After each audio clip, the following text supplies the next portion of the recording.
প্রথম ১ সপ্তাহ ২ সপ্তাহ we had to pay 18,000 crore টাকা। আপনারা এটা বিশ্বাস করবেন না হয়তো। 18,000 কোটি টাকা রাজস্ব দেয় আমাকে অর্থ সচিব স্যার। আর এগুলো দিতে থাকলে তো আপনার আমি যোগ করে দিচ্ছি আপনি কিছুদিন পর বায়না টানাও পাবেন না মনে হয়। আমার হাসে কি করো তুমি? আমি যে এরকম ভাবে যদি টাকা ড্রেন আউট হয় ব্যাংকের ইসেতে, because we had to honour the cheque, মানে অনেক মাউন্টস করছিল। তা মোটামুটি এখন খারাপ না। আর ইন্টারন্যাশনালি আমি বলি আন্তর্জাতিক দিক থেকে আমি তো কিছুদিন আগে ওয়ার্ল্ড ব্যাংকের IMF ওয়ার্ল্ড ব্যাংক ইনফ্যাক্ট আমি প্রায় 20টার মতো মিটিং করছি অলমোস্ট সব একসাথে। ওপেক ফান্ড থেকে শুরু করে ইসলামী bank, IMF, treasury, US treasury, British মন্ত্রী টন্ত্রী সব। তো মোটামুটি ইউ গট অ্যাসুরেন্স। আপনারা দেখবেন রিসেন্টলি একটু কিছুটা ফলে 1.6 বিলিয়ন বোধহয় ছাড় হয়েছে। $500 মিলিয়ন ওয়ার্ল্ড ব্যাংক, আবার 500 কিছুদিন আগে ADB আসছে। ওরা they have faith on us, মানে এটাই সবচেয়ে বড় ফেথ। মানে কি যে এই লোকগুলো বোধহয় টাকা পয়সা নিয়ে অপচয় করবে না, এই জন্য দেয়ার কনভিন্স। প্রথম আমাদের কমিটমেন্ট আমরা বলেছি প্লাস আমাদের প্রোগ্রামগুলো। এটার সাথে সাথে কিন্তু সবচেয়ে বেশি আমাদের লোকাল রিসোর্স মোবিলাইজেশন, যেটা সবচেয়ে বড় জিনিস। আর প্রকল্প বা অ্যাডমিনিস্ট্রেশনের কোন রকম যেন স্বচ্ছতার অভাব না হয়। এই দুর্নীতি এটা সে অনেক কিছু তো আগে ঘটে গেছে, সেটা আমরা চেষ্টা করছি করার জন্য। তো আপনাদের সবচেয়ে বেশি সহযোগিতা দরকার, যে আমরা আপনারা আলাদা না, একই। আপনারা যদি সহযোগিতা না করেন তবে একটু ডিফিকাল্ট। মাঝে মাঝে অবসর আমি একটু বিরক্ত, আমি প্রেসে এমনি কম কথা বলি। প্রেসে কিছু বললেই সেটাকে পজিটিভ সাইডটা না নিয়ে নেগেটিভ সাইডটা বেশি দেখে। তা আমাকে আমার মনে হয় স্যার আপনি যতজন দেখছেন বেশিরভাগই আপনার বক্তব্যের কিন্তু অন্য মানে করবে। আমি কারণ বাজারে গেলাম, বেড়ে গেছে অনেক কিছু। আমি বললাম ডিম তো চটকর আনা যাবে, তখন বলে অর্থ বোঝা ডিম পারে না কেন, উনি পেরে দিই। তো এইগুলো ঠিক জার্নালিজমের চিহ্ন না। আমি কথা প্রসঙ্গে বলছি ডিম এমন একটা জিনিস আমি চট করে প্রডিউস করতে পারবো না, সময় লাগবে। সেটাকে ডিম পারে না। আমি আমাদের তোমার তো বাজারে গিয়েছিল, তোমার ডিম পাড়তে বলছে তোমাকে, আমি বলছি সেটা তাদেরই। তো এই জিনিসগুলো কিন্তু একটু ডিফিকাল্ট হয়ে যায় আমাদের জন্য। এবং আমি আপনাদের ল অ্যান্ড অর্ডারের কথা বলি, কালকে আমাকে খুব উচ্চ পর্যায়ে ইভেন সিএর অফিস আমি বলছি যে তোমরা এত ক্রাইম, আমাকে স্যার আপনি এগুলো ভুল রিপোর্টিং হচ্ছে। ক্রাইম হয়েছে গত বছরের জানুয়ারি ফেব্রুয়ারিতে, ওইটার আউটকামটা ইনভেস্টিগেশন রিপোর্ট বেরিয়েছে এই যে অক্টোবর। বলছে ওই 10টা ক্রাইমের রিপোর্ট এই সময় ক্রাইম হয়েছে। তো আমাকে বললো স্যার দেখেন 60টার মতো রিপোর্ট ক্রাইম হয়েছে তখন। তো এইগুলো তো ঠিক পজিটিভ বিষয় না, তাই না যে হবে না তা না, প্রত্যেক বিষয়।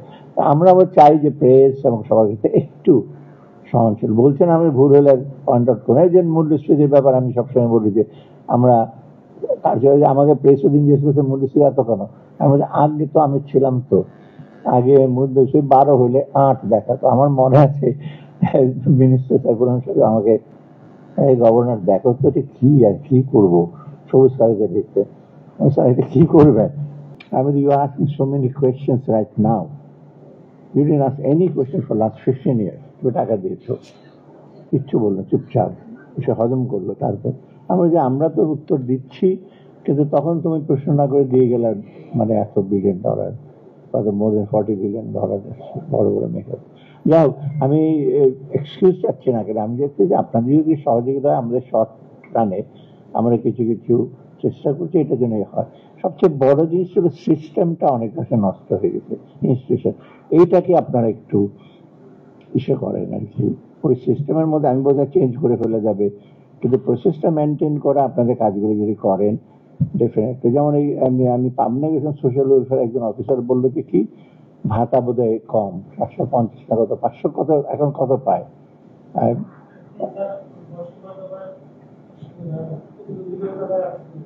আমি সেদিন তখন বললাম সেকে এই শারমিন আপনাদের অ্যাডভাইজার তো, তাই না শারমিন? আমি শারমিন শোনো, তুমি এটা কি বাড়াবে টাড়াবে? আমি ফাইন্যান্স অ্যাডভাইজার বলছি বাড়াতে, অন্য জায়গায় আমি কমাতে বলি সবসময়। হ্যাঁ, বলি কমাতে, তোমারটা তুমি যদি বাড়াতে প্রপোজাল দাও, আমি মহিলাদের বয়স্ক ভাতা প্রতি মাসে বাড়িয়ে দেবো নেক্সট বাজেটে। এগুলো আমরা পজিটিভ। আবার অন্যকে বলি বাড়ানো যাবে না, আমাকে ওই দিন কৃষি সচিব এসে বলে কি ক্যাবিনেট মিটিং এ সবার সামনেই কৃষি উপদেষ্টা আমাদের স্যার, এই সালাউদ্দিন স্যার হলো গডফাদার, উনি কারোর টাকা দিতে চায় না। আমাকে গডফাদার আমরা টাকা দিয়ে দিচ্ছি বলে, না উনি সব ফিজিক্যালি না করে। তো অতটা বলে না করি না এখন, মোটামুটি একটু পজিটিভই আমি, কারণ আমাদের রিসোর্স কনস্ট্রেন্ট পজিটিভ হিসেবে আমি কোনো যেমন আমরা ছাত্রদের চিকিৎসার ব্যাপারে আমি দিন বলেছি হয়তো 100 কোটি টাকা 200 কোটি টাকা লাগবে, আমি ফাইন্যান্স মিনিস্টার দেবো, আবার অন্য খানায় হলে আমি দিতে পারবো না সোজাসুজি।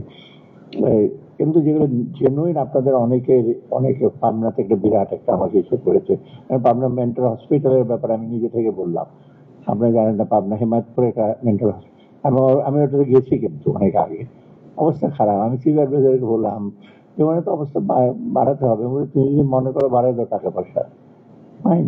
কারণ এইগুলো সে আপনার পুলিশের 300 না কটা গাড়ি বোধ হয়, হ্যাঁ কষ্ট না।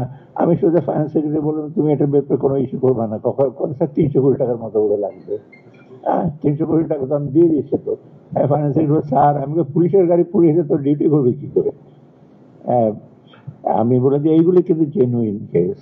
তারপর কিছু কিছু এই নার্সের ব্যাপার এসে আছে বাড়িতে, অর্থাৎ জেনুইন এসে পারবো তো সীমাবদ্ধের মধ্যে যে কোনো আপনাদের সমস্যাগুলো। একটা জিনিসের সিস্টেমে কিছু প্রবলেম আছে, শুধু টাকা পয়সা না, কিন্তু টাকা পয়সা তো অনেক অপচয় হচ্ছে।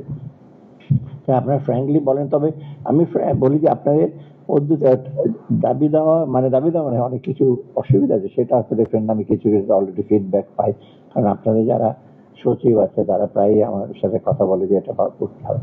তো কিছু যে আমি রিলিভেন্ট, যেমন ওই যে এগ্রিকালচার এক্সটেনশনের কিছু প্রবলেম আছে, আপনারা বলেন ফ্র্যাঙ্কলি, আমি কিছুটা চেষ্টা করবো অ্যাড্রেস করতে আর কি।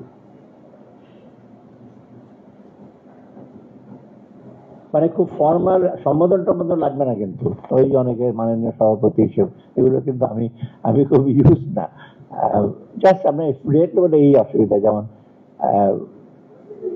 সেটা তো আমি নিজেই বললাম, বয়স্ক ভাতা সে ভাতাগুলো অন্য কিছু সংস্থা আছে, এখানে বিসিএস এর কেউ নাই না, সায়েন্স ল্যাবরেটরি কেউ এখানে আসেন না, ওখানে একটা, কারণ আমি আবার সায়েন্স অ্যান্ড টেকনোলজির, মানে ওটা আরেকটা সেন্সিটিভ জায়গা ছিল।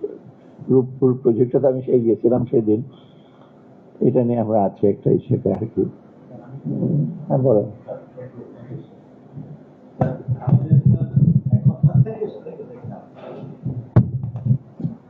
স্যার আপনি স্যার খুব রাইটলি পয়েন্ট আউট করেছেন স্যার, যে বর্তমান সদাশয় অন্তর্বর্তীকালীন সরকারের সব থেকে বড় দুটি চ্যালেঞ্জ হচ্ছে, একটি হচ্ছে ল অ্যান্ড অর্ডার, একটা হচ্ছে স্যার ইনফ্লেশন বা মূল্যস্ফীতি।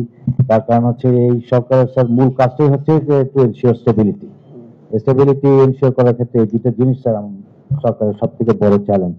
এখন sir law and order law enforcement personal হিসাবে স্যার আমার যে পর্যবেক্ষণটা এখানে চিটংয়ে এসেছে, আমার যেটা মনে হচ্ছে স্যার, যে আমাদের যে স্যার আপনি অত্যন্ত স্যার কাইন্ড এনাফ যে আমাদেরকে 300 গাড়ি কেনার টাকা আপনি স্যার মঞ্জুর করেছেন।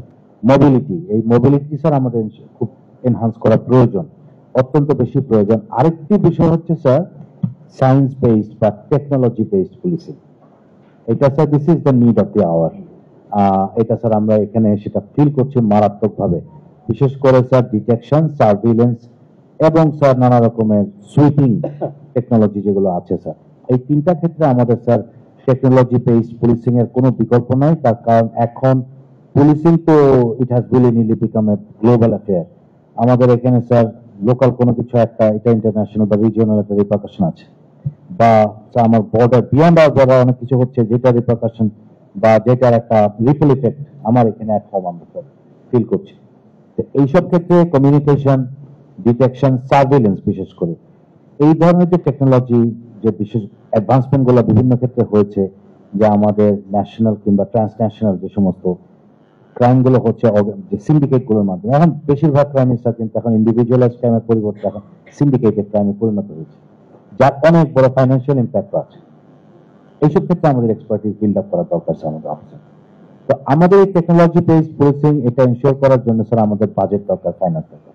তো টেকনোলজি খাতে যদি স্যার আমাদেরকে আরো অধিকতর বাজেট বৃদ্ধি করা যায়, ইমারত, ইট কাঠ, পাথর, রড, সিমেন্ট, বিল্ডিং এগুলো অনেক আছে আমাদের স্যার, বেশি এখন আর বেশি দরকার নেই। এখন স্যার আমাদের যে সফটওয়্যারের বিষয়গুলো, বিশেষ করে আইসিটির ক্ষেত্রে, এই দিকটার দিকে যদি স্যার আমাদেরকে আরো অধিকতর বাজেট বরাদ্দ করা যায় এবং এইটাই হওয়া উচিত এখন পুলিশিং এর মূল ফোকাস।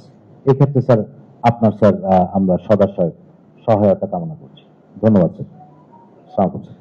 আচ্ছা, এই প্রসঙ্গে আমি আপনাকে উত্তর দিই এখনই তাৎক্ষণিক। এই আমরা তো আইটির দিকে অনেক দিকে যদিও অনেক ঢাকঢোল পেটানো হয়েছে, বাংলাদেশ ডিজিটাল যুগে হাইওয়ে টু ডিজিটালাইজেশন, বাস্তবপক্ষে আমরা জানেন তো WPI এর র্যাঙ্কিং এ সেটা আমরা 32, মানে নিচের দিকে 32, উপরে দিকে না, উপরে তো নরওয়ে, সুইডেন, ফিনল্যান্ড। এবং টেকনোলজিটা ছাড়া আপনার কোনো কিছুই আগাতে পারবেন না এই অ্যাডমিশন। আর আপনার ল অ্যান্ড এনফোর্সমেন্ট তো এগুলো আরো বেশি। ওই দিন যেদিন আগুন লাগলো কালকে তো আমি ছিলাম মিটিং, আপনার ডিজি সাহেব আসতে, হোম সে জাহাঙ্গীর সাহেব নিয়ে আসছে, স্যার নিয়ে আসছি আপনার সাথে কথা বলবো আপনাকে, আমি পার্টিকুলারলি চেয়ারম্যান তো টাকা পয়সা আমাকে দিবেন আপনি। বললো যে উনি বললেন যে এই যে অ্যালার্মটা হয়েছে যে সেটা, তখন সাথে সাথে আমাদের একজন অ্যাডভাইজার, আপনার কি স্মোক দিতে অ্যালার্ম বাজে না, এবং alarm is not link to the fire. বিদেশে কিন্তু আমি তো আজ থেকে 40 বছর আগে 50 যে ফায়ার অ্যালার্ম হলে বাড়িতে বিল্ডিং এ আপনার সাথে ফায়ার সার্ভিস স্টেশন যাবে, সাথে পুলিশ জানবে। কারণ আমরা আমার ফ্রেন্ডের বাড়িতে হঠাৎ করে আগুন লাগলো ক্যানাডা থাকতে, দেখলাম পুলিশ আসতে হবে, আমি তুমি পুলিশটা আসছে কেন, ওই আসতে তো অটোমেটিক, কারণ ল অ্যান্ড ব্যাপার। ইন্টিগ্রেট দেখেন বাংলাদেশ সেক্রেটারির মতো জায়গায় অ্যালার্ম বাজে নাই, মানে এটা এখন সেদিন আমরা বলা হচ্ছে। আর আইটির ব্যাপারে আই এম ভেরি সিম্প্যাথি।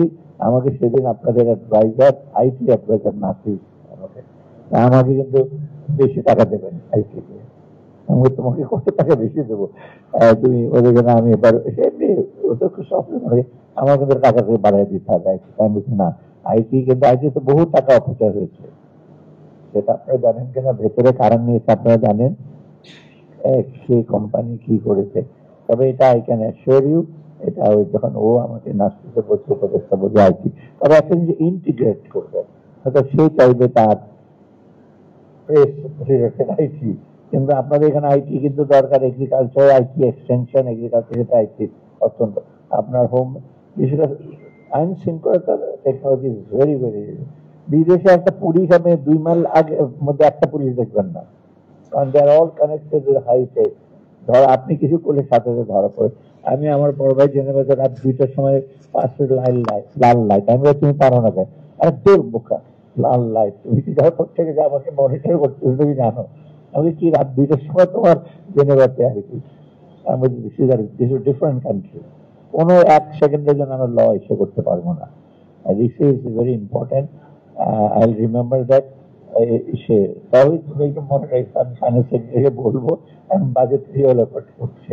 আপনি বলেন হোম ইস্যুকে জাহাঙ্গীর সাহেব, আমি বলবো মনে থাকবে যেন এখন আমরা কিন্তু বাজেট প্রজেক্ট করছি, নতুন বাজেটে, এবং বিভিন্ন মন্ত্রণালয় থেকে বাজেট হিসেব দিচ্ছে, সেখানে I will definitely look in the technology oriented, technology for all, শুধু পুলিশ, এগ্রিকালচার, তারপর সব ইরিগেশনের, even disaster management is very very important. Technology ছাড়া চলবে না সোজাসুজি। এআই তো আরো বেশি দরকার এখন, তাই না? আর্টিফিশিয়াল ইন্টেলিজেন্স ছাড়া কিন্তু এখন এগোতে পারবেন না, সব অনেক কিছু সাইন করে দেবে। থ্যাংক ইউ যে এই জিনিসটা টেকনোলজিটা আপনি বলেছেন, কারণ ওই সফটওয়্যারটা ভেরি ইম্পর্টেন্ট। খালি হার্ডওয়্যার বাড়িঘর বানাবো ওটা দরকার আছে, বাট নট এইগুলো, এদের সফটওয়্যারটা বেশি দরকার। স্যার আসসালামু আলাইকুম স্যার। স্যার আমি পরিচালক মৎস্য অধিদপ্তর স্যার। স্যার একটা স্যার ভালো সংবাদ হলো স্যার, আমাদের এই বিভাগে স্যার মাছের উৎপাদন স্যার আমরা আমাদের এখন প্রায় 3.5 লক্ষ মেট্রিক টন আমরা উদ্বৃত্ত আছি। স্যার আসলে আমাদের এইখানে আমাদের এই বিভাগে স্যার আমাদের সামুদ্রিক আছে, সামুদ্রিক মৎস্যজীবীরা স্যার, এখানে অনেক মৎস্যজীবী রয়েছে স্যার। আমরা স্যার বিভিন্ন ধরনের ব্যান পিরিয়ড আরোপ করি স্যার, আমাদের আসলে উন্মুক্ত জলাশয় মাছের যে আধিক্য দিন দিন কমে যাচ্ছে, তো সেটাকে মানে ধরে রাখার জন্য আমরা বিভিন্নভাবে আমরা ব্যান পিরিয়ড আরোপ করে থাকি। তো তখন কিন্তু আমাদের জেলেদেরকে আমরা একটা প্রণোদনা দিয়ে থাকি, তো সেখানে আমরা 20 কেজি চাউল তাদেরকে দেওয়া হয়ে থাকে। তো আমরা আসলে এখানে প্রায় স্যার এই আমাদের মৎস্যজীবী আমরা অর্ধেকের মতো মৎস্যজীবীদেরকে আমরা প্রণোদনা দিতে পারি আর কি, তার বাকি অর্ধেক আসলে আর দেওয়া যাচ্ছে না।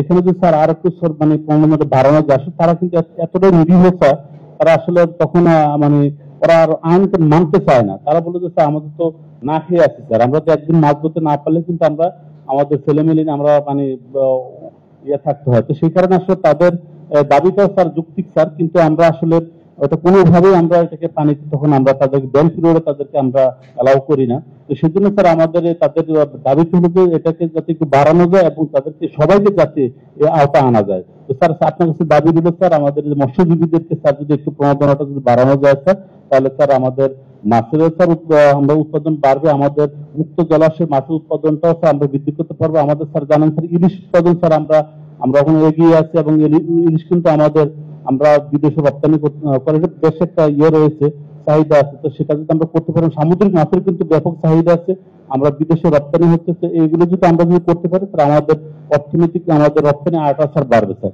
তো স্যার আমাকে স্যার এটাই স্যার আমার আকুল আবেদন স্যার, এটা যদি আমাদের একটু বাড়ানো হবে স্যার তাহলে জেলা উপকৃত হবে স্যার। ধন্যবাদ স্যার। এখন প্রণোদনা কি ফর্মে আছে আপনার? আমরা স্যার এখন 22 দিনের আমরা একটা ব্যান পিরিয়ড থাকি ইলিশের, আর হলো সমুদ্রে থাকে 65 দিনের একটা ব্যান পিরিয়ড। তো এই ব্যান পিরিয়ডে স্যার আসলে সকল জেলেদেরকে যদি আমরা 22 দিনে সবাইকে যদি আমরা এই প্রণোদনা দিতে পারতাম, তাহলে কিন্তু সবাইকে কিন্তু আমরা মানে এটা তাদেরকে ইয়ে করতে পারতাম, কিন্তু আমরা হয়তো পারতেছি না আর কি, আমাদের সেই অ্যালটমেন্টটা কম স্যার। তো সেটা আমরা দাবি স্যার সবাই যেটা পায় আর কি স্যার, তাহলে আমরা তাদেরকে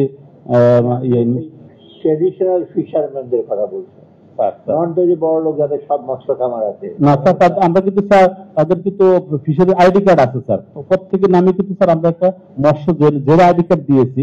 আমরা এখন কিন্তু মানে অন্য কেউ আসতে পারবে না। আমি আপনাদের মোহেরা ওইসব গ্রামে গেছি, আমি মৎস্যকতা কাজ করেছি বহু আগে, 20 বছর আগে। এই মোহেরা কি একটা আছে না জায়গায় মৎস্য দিতে থাকে, এই যে কালুরঘাট ব্রিজের আগে কতগুলো মৎস্য দিচ্ছে, হ্যাঁ মোহরা না কিছু বলে, হ্যাঁ ওইখানে আপনার তখন ইন্ডাস্ট্রি ছিল না। মানে আমি গেছি যে বেশিরভাগ হলো আপনার ট্রেডিশনাল মৎস্য দিবে, একেবারে মৎস্য, বেশ ভেরি পুর। আর আমি পিরোজপুরে এসডিও ছিলাম, ওখানে কিছু কিছু জায়গা আছে আপনার এমন জায়গায় বাস করে লোক, আমি জানি পিরোজপুরে আছে কিনা, পানিতে অর্ধেক বেশিরভাগই পানি থাকে এবং খুবই একেবারে মাছ ছাড়া তাদের কোনো দায়িত্ব উঠেছে। ওদের একটা ভেরি মানে খুব একটু নেগলেক্টেড কমিউনিটি স্যার। ঠিক আছে আসসালামু আলাইকুম স্যার, আমি মোহাম্মদ জাহিদ হোসেন, তত্ত্বাবধায়ক প্রকৌশলী, সড়ক ও জনপদ অধিদপ্তর। স্যার আপনাকে ধন্যবাদ স্যার আমাদেরকে সুযোগ করে দেওয়ার জন্য। আমার সুযোগ হতো না স্যার আপনাকে মন্ত্রণালয়ে যে খোলাখুলিভাবে কথা বলার জন্য। আমাদের ডিপার্টমেন্ট স্যার আমরা ডেভেলপমেন্ট ওয়ার্ক করে থাকি, এলজিডিও স্যার ডেভেলপমেন্ট ওয়ার্ক করে, পানি উন্নয়ন বোর্ড আছে ডেভেলপমেন্ট ওয়ার্ক করে স্যার। গত নভেম্বর পর্যন্ত স্যার এডিপি প্রোগ্রেস সারা বাংলাদেশে 13%, শতকরা 13 ভাগ। এটা স্যার যদি খোলাখুলি ভাবে বলি আর কি স্যার, আমাদের ডেভেলপমেন্ট ওয়ার্কের সাথে যেসব কনস্ট্রাকশন মেটেরিয়াল জড়িত তার মধ্যে মাটি বাদ দিয়ে বাকি ম্যাক্সিমামে স্যার আমাদের বিদেশ থেকে আমদানি করতে হয়। আমরা ইট ব্যবহার করতাম আগে, এই ব্রিকফিল থেকে যে ইটটা, সেটা এখন পরিবেশ অধিদপ্তরে বাধার কারণে সেটা প্রোডাকশন আস্তে আস্তে কমে যাচ্ছে, এবং অফিসিয়ালি আমাদেরকে বলা হয়েছে ব্রিক্স আর ব্যবহার করা যাবে না। তাহলে আমরা যখন আগে যে ব্রিক্স ব্যবহার করতাম তার পরিবর্তে আমাদেরকে এখন পাথর ব্যবহার করা লাগে। পাথর স্যার আমাদের দেশে আমরা রাস্তার কাজ বলেন বা অন্য কোনো কংক্রিট ওয়ার্কে যে পাথর ব্যবহার করি, এটা বাংলাদেশের মধ্যপাড়া কঠিন শিলা ছাড়া কোথাও থেকে পাথর, আগে সিলেট থেকে পাথর ইয়ে হতো। সিলেটে 5 আগস্টের পরে পরিবেশ অধিদপ্তরে কড়াকড়ি আরো ওখানেও বেশ ক্রাইসিস, পাথর নেই বললেই চলে। পাথর আমদানি করা লাগতেছে, বিশেষ করে বালিতে আগে বাংলাদেশে বালিটা অ্যাভেলেবেল ছিল, সেটা স্যার এখন সিলেকশন যেটা আমরা মোটা বালি ব্যবহার করি, এই বালিটা আর নাই স্যার। এটা এখন সিলেকশন, এবং আমরা যে পাথর ব্যবহার করতাম সেটা দাম মোটামুটি একই রকম। আগে যে 30 টাকা 40 টাকা দিয়ে যে বালিটা পাওয়া যেত, সেটা এখন 100 টাকা দিয়ে এই বালিটা কেনা লাগতেছে। এই ইনফরমেশন গুলো স্যার আপনি মনে হয় ওখানে কেউ আপনাকে ওভাবে দিবে বলে আমার নাই। এই যে এডিপি প্রোগ্রেসটা কম হচ্ছে স্যার, এটা কারণ হচ্ছে স্যার কনস্ট্রাকশন মেটেরিয়াল স্যার বেশ দুষ্প্রাচ্য হয়ে গেছে। তারপর স্যার আমরা বিটুমিন আমদানি করা লাগে, রাস্তার কাছে বিটুমিন আমদানি করা লাগে, এগুলো স্যার ক্রাইসিস আছে স্যার। এই সামনে স্যার এই সিজনটা, এই ড্রাই সিজনটা যদি আমরা কাজে লাগাতে না পারি, তাহলে স্যার এডিবি প্রগ্রেসিভ আমার মনে হয় স্যার সে কাঙ্ক্ষিত মানের হবে না। ধন্যবাদ স্যার। আমি এই প্রশ্নটা খুব রেলিভেন্ট নেই। আমরা ওই এখানে কি কথা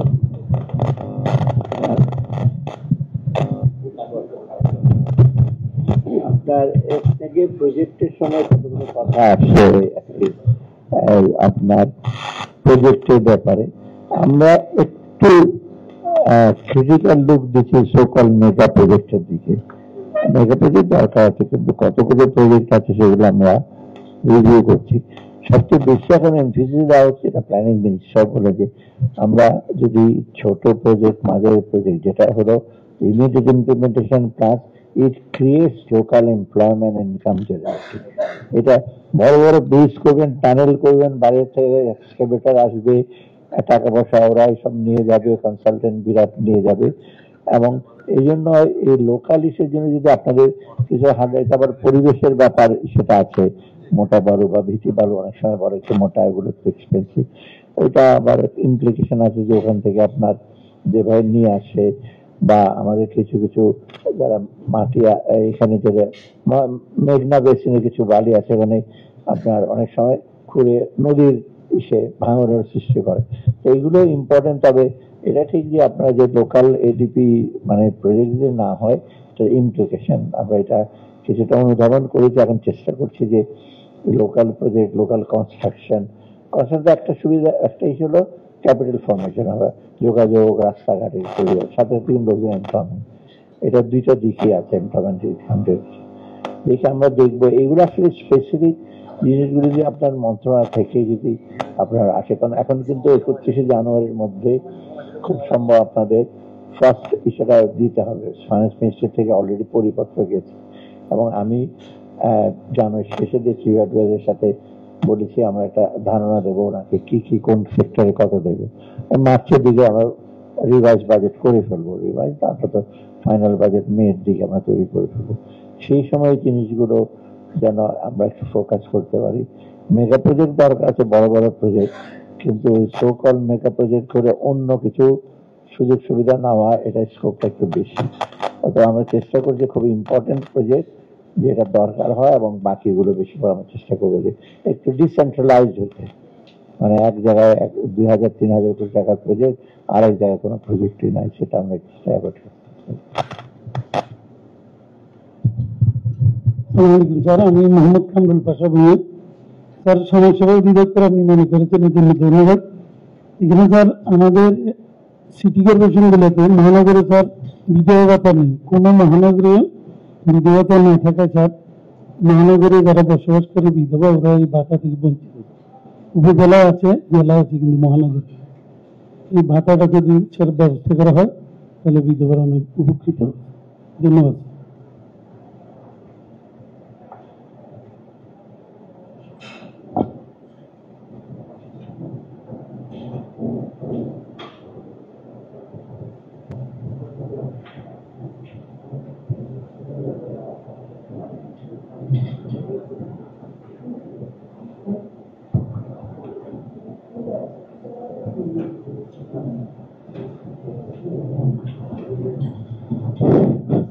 স্যার, আমি ডাক্তার মোহাম্মদ আলমগীর, জেলা প্রাণী সম্পদ অফিসার। স্যার স্যার আমি বলতে চাচ্ছি যে এই যে ডিমের যে বাজার স্যার মাঝে মাঝে অস্থির হয়ে যাচ্ছে। স্যার আমি বলতে চাই স্যার, আমাদের পোল্ট্রি খামারিদেরকে আমরা যদি ইনসেন্টিভ দিতে পারি, সুদমুক্ত ঋণ দিতে পারি, এবং আমাদের যে তারা যে বিদ্যুৎ বিলটা দেয়, তারা দেখা যায় বাণিজ্যিক হারে বিদ্যুৎ বিল দেয়।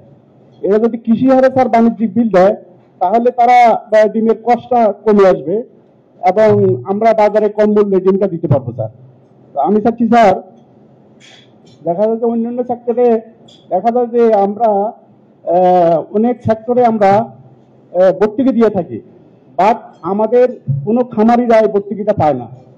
আমরা যদি আমাদের খামারিদেরকে ভর্তুকি দিতে পারি, তাহলে আমরা ডিমের বাজারটাকে সহনশীল রাখতে পারবো। এবং দেখা যায় যে আমরা একসময় আমাদের যে পরিমাণ ডিমের চাহিদা ছিল, দিন দিন আমাদের ডিমের চাহিদাটা অনেক অনেক বেড়ে যাচ্ছে, এবং অনেকে মানে আগে যেখানে আমাদের টার্গেট ছিল বছরে 102টা ডিম, সেখানে দেখা যায় যে মিনিমাম বাংলাদেশে এখন অনেক ফ্যামিলি আছে যে প্রতিদিন 60 জন লোক থাকলে 60টা ডিমে খাচ্ছে, মানে ডিমের চাহিদাটা অনেক বেড়ে গেছে। সুতরাং আমরা যদি আমাদের খামারিদেরকে আমরা যদি ইনসেন্টিভ দিতে পারি, তাহলে আমরা ডিমের বাজারটাকে সহনশীল রাখতে পারবো। এগুলো আমরা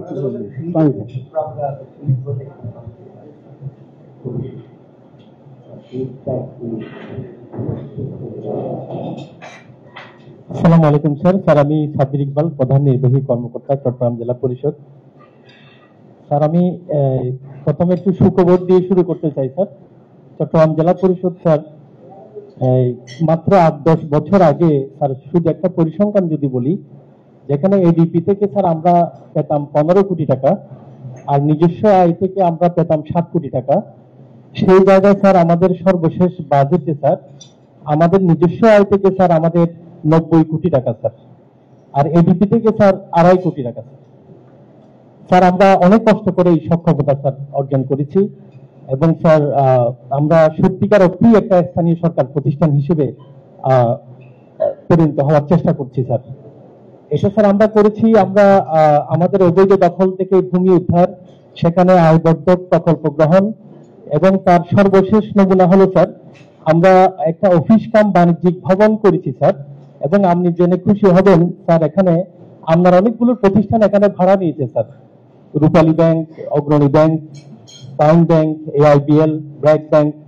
এবং আশা করছি স্যার আমাদের এই আইকনিক যে ভবন, এখান থেকে স্যার প্রতি অর্থ বছরে আমাদের 10-12 কোটি টাকা করে স্যার আয় হবে স্যার এই 18 তলা বিশিষ্ট ভবন থেকে, যেটা 2.5 লক্ষ স্কোয়ার ফিট স্যার। আমাদের লাগতেছে শুধু sir 30,000 square feet sir. Sir আমাদের এই সক্ষমতা দ্বারা এবং এই যে স্যার অনেক বেশি কাজ করার কারণে, যেখানে স্যার আমরা প্রতি বছর হয়তো শতাধিক প্রকল্প গ্রহণ করতে পারতাম স্যার, এখন আমাদের 3000টা প্রকল্প স্যার রানিং থাকে। এবং স্যার প্রত্যন্ত একটা এলাকাতেও যদি যান স্যার, যেখানে স্যার আপনি যে বিষয়টা বলছেন যে মেগা প্রকল্প সুফল, যেটা মেগা প্রকল্প ফিজিবিলিটি আছে এবং সেটা সুফল পেতে চাইলে স্যার গ্রামীণ অবকাঠামো উন্নয়ন হতে হবে, যেটার দায়িত্ব স্যার আমাদের স্যার। এখন আমার বাড়ি থেকে বের হতে যদি স্যার ছোট রাস্তাটা ঠিক না থাকে, যদি ড্রেনটা ঠিক না থাকে, আমার স্কুলে যদি বেঞ্চ না থাকে স্যার, তাহলে আমরা আসলে ভর্তিতে সুবিধাগুলো স্যার কিভাবে পাবো? ঠিক সেই কাজটাই স্যার আমরা করছি। তো সেই ক্ষেত্রে স্যার যে বাধাগুলোর সম্মুখীন হচ্ছি, সেটা স্যার আপনার মিনিস্ট্রির সাথে আমাদের ক্রস কাটিং ইস্যুর মধ্যে পড়ে স্যার। এই জন্য স্যার একটু আমরা সদয় দৃষ্টি আকর্ষণ করছি।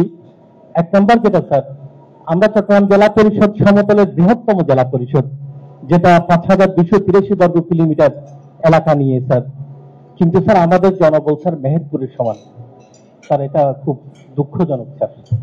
মেহেরপুর যেখানে 760 বর্গ কিলোমিটার আর প্রতি বছরের বাজেট যেখানে 10-12 কোটি টাকা স্যার, সেখানে স্যার আমরা 300 কোটি টাকার বাজেট এবং 5283 বর্গ কিলোমিটার আমাদের স্যার একই জনবল স্যার। স্যার একটা নীতিমালা হয়েছে, আউটসোর্সিং নীতিমালা স্যার। এই নীতিমালাটা স্যার আমাদের স্যার 2টা কারণে স্যার আসলে কাজে আসছে না স্যার। স্যার একটা কারণ হলো স্যার 2018 সালের যে নীতিমালাটা হয়েছে স্যার, সেখানে এই যেই স্ট্রাকচারটা স্যালারি বা এই যে ওয়েজেস স্ট্রাকচারটা ধরা হয়েছে স্যার, সেই স্ট্রাকচারে কোনো ভালো স্টাফ স্যার আসে না স্যার। প্রতি মাসে 15,000-16,000 টাকা দিয়ে কি স্যার এক্সেলেন্স কোনো পারফর্মার বা কর্মচারী আজকাল কি পাওয়া যাবে স্যার যে সংসার চালাতে পারবে স্যার? আর দ্বিতীয়ত স্যার, যেরকম লোক আমাদের দরকার স্যার, যেমন সার্ভেয়ার আমাদের দরকার, সার্ভেয়ার স্যার আউটসোর্সিং এর মধ্যে ধরা নাই স্যার। স্যার আমাদের হয় স্যার আমাদের জনবল দিতে হবে স্যার, না হয় স্যার আমাদের পটেনশিয়ালিটি যাতে স্যার অবদমিত না হয়, এই জন্য স্যার আমাদের লোক নিয়ে কাজ করার একটা ব্যবস্থা স্যার করে দিতে হবে স্যার। এখন স্যার মাস্টার রোল সেটার একটা সমাধান হতে পারে বা যে কোনো কিছু হতে পারে স্যার। স্যার এইটা স্যার আমি আপনার একটু স্যার সদয় স্যার দৃষ্টি আকর্ষণ করছি। আমাদের শুধু স্যার চট্টগ্রাম জেলায় যেখানে আমরা স্যার ল্যান্ড বেসড একটা প্রতিষ্ঠান স্যার, এগুলো স্যার আমরা ল্যান্ড স্যার, এটা স্যার এই নগর স্থানীয় সরকার স্যার, চট্টগ্রাম সিটি কর্পোরেশন। আমরা স্যার আরবান স্থানীয় সরকার, চট্টগ্রাম জেলা পরিষদ স্যার, জেলা পরিষদ স্যার। সিটি কর্পোরেশন ব্যবস্থা তো দিচ্ছিলেন উনি, এটা মানে তো দিল্লিটা দেওয়া হলো। হ্যাঁ, যাকে ওরা করেন বিল্ডিং কত তাড়াতাড়ি বানাবেন টাকা নাই, বিল্ডিং এর জন্য টাকা দেওয়া যেতে আমাদের প্রায়োরিটির মধ্যে পড়ে না। বিল্ডিংটা বলতে আমি জানি যে আপনার আন্তর্জাতিক কর্মকর্তা স্যার আপনি স্যার জেনে খুশি হবেন স্যার, আমরা 1 টাকাও সরকারের কাছ থেকে নিই নাই স্যার। আমরা 80 কোটি টাকা দিয়ে যে স্যার আমাদের বলি আপনি জানেন কিনা, সেখানে ওয়াসারটা বড় প্রজেক্ট কিন্তু বারবার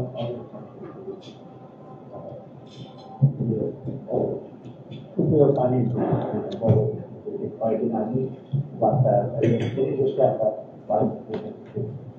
ওইরকম ভাবে আপনার যদি ভালো এই যে people of intake project sanitation এগুলো কিন্তু ওয়ার্ল্ডের মধ্যে প্রায়োরিটি করছে, মানে এনার্জি এগুলো তো আছে আপনার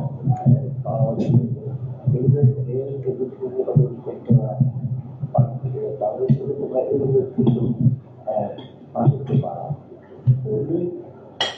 আমাদের রাজস্ব ব্যয় থেকে করা এত বড় সেগুলো করা একটু বেশি হয়েছে, আমরা সেটা অলরেডি ওয়ার্ল্ড ব্যাংক থেকে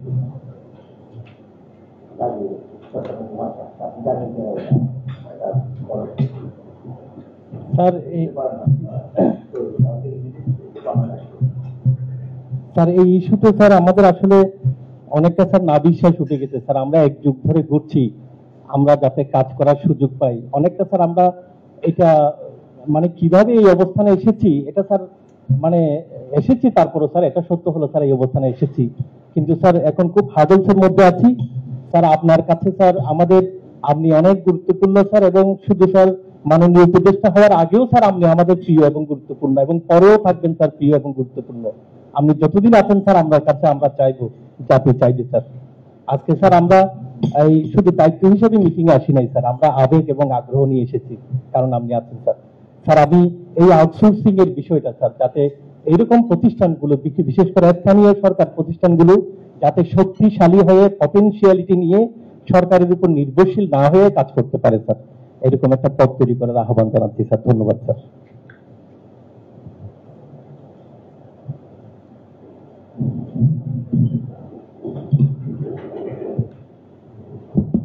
ধন্যবাদ স্যার। স্যার আমরা যেহেতু মিড লেভেলের অফিসার স্যার, কিছু বিষয় স্যার আপনাদের থেকে স্যার একটু আসলে স্যার সবসময় সুযোগ হবে না স্যার, যেহেতু স্যার আজকে চট্টগ্রামে এসেছেন স্যার এই সুযোগটা নিচ্ছি স্যার। প্রথমত বিষয়টি হচ্ছে স্যার আমাদের দেশের যে সূর্য সন্তান প্রবাসীরা স্যার, এই প্রবাসীরা স্যার দেশের স্যার রেমিটেন্সের প্রধান যোদ্ধা স্যার। ওনারা যখন স্যার ব্যাংকিং চ্যানেলে বাংলাদেশের ব্যাংকিং চ্যানেলে যখন স্যার টাকা পাঠাতে যান স্যার অনেক রকমের স্যার হয়রানির শিকার হন স্যার। হয়রান স্যার আপনি জানেন স্যার, আপনি যেহেতু স্যার মন্ত্রণালয়ের উপদেষ্টা হিসেবে আছেন স্যার, আমাদের সরকারি চ্যানেলে যত না টাকা আসে তার থেকে কিন্তু স্যার হুন্ডির মাধ্যমে স্যার টাকাটা আসে। এই যে হুন্ডির মাধ্যমে যখন টাকাটা আসে তাকে দেখা যায় যে একটা নির্দিষ্ট পরিমাণে ইনসেন্টিভ যায়, এবং ব্যক্তি যদি বাড়িতে যে পৌঁছায় দেওয়ার ব্যবস্থা করা সেটাও স্যার পৌঁছায় দেয়। আমরা যখন ব্যাংকিং চ্যানেলে যাই স্যার তখন প্রবাসীদের সাথে তো স্যার খারাপ ব্যবহার করেই স্যার। ব্যাংকের থেকে স্যার যখন টাকাটা তুলতে আনবে সেখানেও কিন্তু স্যার একটা হয়রানির শিকার হয় স্যার।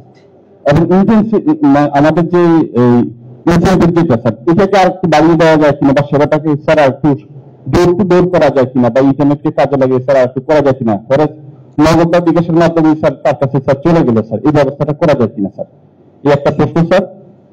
সেকেন্ড প্রশ্নটা হচ্ছে স্যার গত 15 বছরে স্যার যে টাকাটা বাংলাদেশ থেকে স্যার চলে গিয়েছে স্যার, অনেকে বলে যে স্যার সেটা দিয়ে হয়তো 300 পদ্মা সেতু করা যেত, আমার হওয়ার ঢাকা শহর বা চট্টগ্রাম শহর আমার সাংঘাই সিটির মতো স্যার হয়ে যেত আজকে স্যার।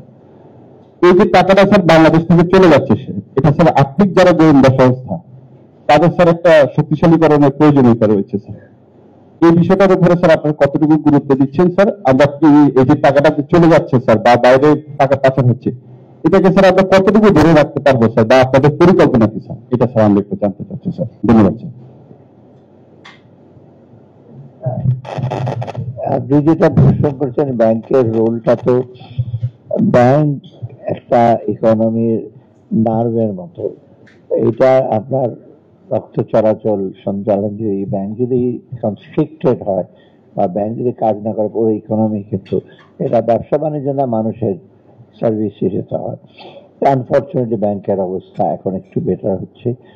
আর যেহেতু আমাদের দেশে ব্যাংক কিন্তু এখনো পুরোপুরি একেবারে অটোমেটেড না, বেশিরভাগ রাষ্ট্রায়ত্ত ব্যাংকগুলো তো এখনো না সোনালি জনতা, রিয়েল টাইম ট্রানজেকশন খুব কমই, অনেক সময় লাগে, এটা সেটা যাই হোক। তো এইগুলো এছাড়া ব্যাংকের একটা অরিয়েন্টেশনটা ব্যাংকারদের, আমি due respect to the banker, অরিয়েন্টেশনটা কিন্তু অনেক বিষয়। কারণ আমি যখন বার্ডের কুমিল্লা যাওয়ার একটা project, small farm development project Bogura portal, কৃষকরা যখন লোনটা দিতে যেত ঘন্টার পর ঘন্টা দাঁড়িয়ে থাকতো, কারণ ম্যানেজার সাহেবের হলো ওই গ্রামে যে গঞ্জের বা থানার ব্যবসায়ী আসবে, 10 লক্ষ টাকা 20 লক্ষ টাকা ওঠাবে নিয়ে যায়, এই কৃষকের 5,000 টাকা দেবে নেবে কি দরকার। তো I have to right to the MD. আমার এখন মনে হয় যে এমডির সাথে আমি কথা বললাম জনতা ব্যাংকে, মানে তারা বলে এরা কি, যে আমি টেবিলের পরে বসবো, তুমি 10 কোটি টাকা নেবে, আমি এখানে থাকবো, 10 কোটি টাকা দাও, না দিলে 9 কোটি টাকা নিয়ে চলে যাও, ইট ডাজন্ট ম্যাটার। তো এইগুলো কিন্তু এখনো আমার দেশে এই অরিয়েন্টেশনটা নাই। কারণ ইনফ্যাক্ট ডিপোজিটের একটা মেজর অংশ, বা ডিপোজিট কেন, আমাদের অর্থনীতি চালিকা শক্তি, এইটা আপনার যদি একটু অটোমেটেড হয়, একটু সিসা এবং সেন্ট্রাল ব্যাংক মনিটরিং করে, এটা আমরা দেখছি। আর টাকা পয়সার পাচারটা তো এটা ভেরি কমপ্লিকেটেড। কালকে এটা নিয়ে কথা হয়েছে, we are talking with the different people. British একটা টিম আসছিল, গভর্নরের সাথে অনেকদিন কথা বলে গেছে, আমার সাথে ইউএস ট্রেজারি ওরা বলছে। কারণ ওই যে টাকা পয়সাটা প্রথম আইডেন্টিফাই করে আমাদেরকে একটা অ্যাকশন না নিয়ে বাইরে যদি আমরা লিখি, ওরা কিছু করবে না। আমি যে লিখে দিলাম সুইজারল্যান্ডে বা ব্রিটেনে লিখলাম অমুক টাকা নিয়েছে, যে আপনাদের চিরাঙের এক বিখ্যাত লোক তো টাকা নিয়েছে, কি 300 করে ফ্ল্যাট কিনেছে, স্পেসিফিক্যালি এই সেটা আইডেন্টিফাই করে আমাদের একটা অ্যাকশন নিয়ে তখন লিগাল ইসে বা ইসে আমরা পাঠাতে পারি। এবং এখানে ইনভেস্টিগেশনের ব্যাপার আছে, সিআইডি অথবা এখন দুদক কিছুটা করে, বাংলাদেশ ব্যাংক তো করবে না, বাংলাদেশ তথ্য দেয়। আসলে ইনভেস্টিগেশন করে দায়িত্ব কিন্তু সিআইডির মেইন, আর এসএসসি এসবিআর এরা কেস করার দায়িত্ব না, কিন্তু এই দুইটা এজেন্সির মেইনলি। আর মানে সো মতো কোনো কোর্ট কগনিজেন্স নিতে পারে সেটা। অতএব এটা প্রসেস করার পরে কিন্তু আমরা এটার খুব জোরদার চেষ্টা করা হচ্ছে, কিছুটা প্রোগ্রেস হচ্ছে। কালকে গভর্নরও ছিলেন, এগুলো কিভাবে আদায় করবে একটু এক্সপার্টাইজ দরকার। আর যারা টাকা পয়সা পাচার করে, খুব লেয়ারিং, বাংলাদেশ ব্যাংকে আমরা জানি লেয়ারিং করে, টাকাটা আপনার কাছে ওনার কাছে পাঠাবে, ডিরেক্ট ওনার কাছে যাবে না, হয়তো যাবে পাটগ্রামে এক অ্যাকাউন্টে, সেখানে জিঞ্জির একটা অ্যাকাউন্টে, সেখানে অনেক রকম লেয়ারিং করে ওনার কাছে পৌঁছাবে, আনলেয়ারিং করতে হয়। সেটা বাংলাদেশ ব্যাংকের লোকদের ট্রেনিংও আছে এবং ভেরি কমপ্লিকেটেড ওয়েতে করে। অতএব এইগুলি করার পর আইডেন্টিফাই করবে। আমরা চেষ্টা করছি, এটা অবশ্য একটা টার্গেট আছে, একটা মেসেজ দেওয়া। তো ইতিমধ্যে একটা জিনিস দেখবেন, বাংলাদেশ ব্যাংকের বহু লোকের অ্যাকাউন্ট কিন্তু ফ্রিজ করে ফেলছে। আমার কাছে ডেইলি কতজন লোক রিকোয়েস্ট করে, ওদিন আমি নাম বলে, বিখ্যাত একজন সাউদ্দিন সাহেব, আমার ছেলেটা কি বা ভালো ব্যবসায়ী, কত বড় ব্যবসায়ী, টাকা আটকে রেখেছে। আমি যখন এনবিআর জিজ্ঞেস করলাম, ওদের স্যার কি বলেন, সে যে কি কাণ্ড করেছে, এখন কিছু না পারে কোর্টে গেছে। তখন আমি আলহামদুলিল্লাহ, আমি কোনো তদবির করিনি তোমাকে, কারণ আমার কাছে তদবির করে যদি রিড্রেস পেত, তখন আমাকে তো করে ভালো, আপনি খুব ভালো লোক, আমি সাথে দেখছি মানে কিভাবে যে টাকাগুলো সে করে। আপনার দেখ না, সাকিবের কি 40 লক্ষ টাকা ফাইন করেছে, তাই না? ওর ফাইনটা নির্ধারণ করা হচ্ছে 2020 না 21-এ। তখনকার দিনে উনি সাহস, মানে সেক্রেটারি আমরা সাহস করে বলছি, আমি দিলাম ফাইন, স্যার দিয়ে দিছে ফাইন। সে এখন দেশে আসবে কি না আসবে জানি না। আমার সাথে দেখা করার জন্য অনেক রকম মেসেজ দিছে অনেকের লোক। আমি খেলাধুলা পছন্দ করি, তার মানে সাকিব হাসান বলছে আমি দৌড়ে বলে নিয়ে আসো, আমি গেটের থেকে রিসিভ করে নিয়ে আসি। আমি তো সেরকম লোক না, আমি তার উত্তরই দিইনি। সে মিলে 420 কোটি টাকা, এইগুলো তো আপনি ইমাজিন করতে পারেন না কিভাবে টাকাগুলো করেছে। এইগুলো একটু মোটামুটি ইসে হচ্ছে, একটা মেসেজ দিচ্ছি, এই অ্যাকাউন্ট ফ্রিজ করেছে, আবার আনফ্রিজও করা হচ্ছে, আমরা ইসে করছি। এখন আমরা মনে হয় ভবিষ্যতে লোক একটু কেয়ারফুল হবে কিন্তু টাকা পয়সা চুরি করার ব্যাপারে। এখন পরবর্তী সরকার আছে, তারা যদি কিছুটা এই সেগুলি ফলো করে নর্মস গুলি, কিন্তু এটা সাধারণ মানুষের জন্য উপকার হয়। কারণ টাকা বাইরে যাওয়া এই যে ডাবল ইসে, যে আমার এই টাকাটা আসলে আমার ইনভেস্টমেন্ট হতো, আমার ফরেন রিজার্ভটা বাড়তো, এখানে এটা তো পাচ্ছে না, উল্টা টাকাটা চলে যাচ্ছে, ডাবল ইসে। কিন্তু আমরা এটার ব্যাকিং হতো আমি নতুন টাকা ছাপাতে পারতাম, নতুন ইসে করতে পারতাম, সেটা পারছি না। এটা যে কত বড় একটা জিনিস সৃষ্টি করছে। দেখি আমরা এই সময়ের মধ্যে পারলে, বেশিরভাগের অ্যাকাউন্ট কিন্তু পার্সোনাল অ্যাকাউন্ট সিজ করা হয়েছে, কোনো বিজনেস অ্যাকাউন্ট সিজ করা হয় নাই, কিন্তু ফ্রিজ করা হয় নাই। এই যে আপনার নাম টাম শুনছেন না, সুন্দর ওদের অ্যাকাউন্ট কিন্তু পার্সোনাল অ্যাকাউন্টটা ইসে করা হয়েছে। বিজনেস বসুন্ধরা লোক তো হাজার হাজার লোক চাকরি সবাই চলে যাবে, তাই না? সেই জন্য আমরা করি নাই, এবার চেষ্টা করছি আর কি। তো এর আগে তো এই সমস্ত কেউ করে নাই।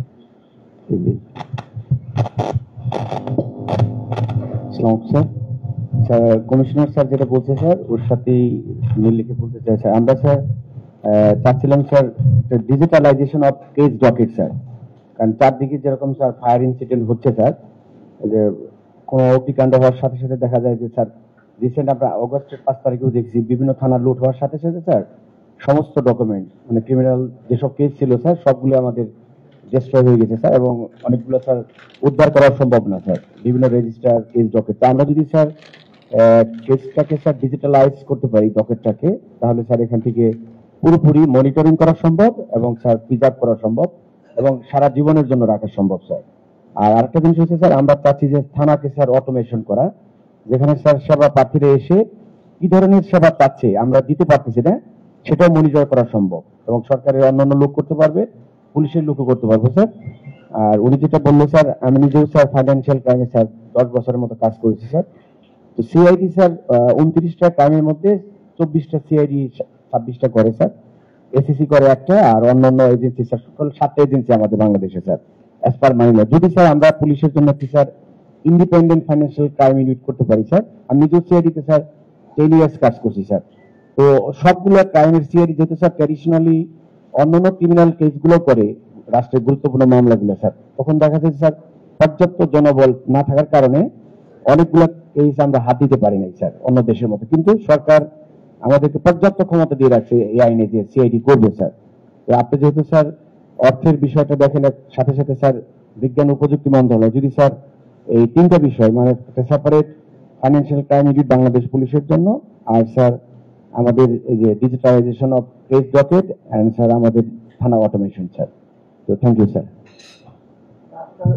প্রথমটা হতো একটু একটা এটা করার একটু চিন্তা ভাবনা করতে গেলে প্রসেস আছে, আর দুইটাই করুন এটা কিন্তু ডিফিকাল্ট না, in the sense case docket এবং আপনার যে বিভিন্ন ইসে বাইরে তো এখন কোনো কিছুই আপনার রিটেন না, মানে ইসেতে না, সব যা যা কেস ডকেট দেখে জাজমেন্টের সাথে সাথে ইসেতে চলে যায়, ওয়েব পেজে সাথে সাথে জানে। এখন অবশ্য হচ্ছে, এখন বোধহয় হাইকোর্টের রায়টা এগুলো যায় ওই একটা ইসেতে।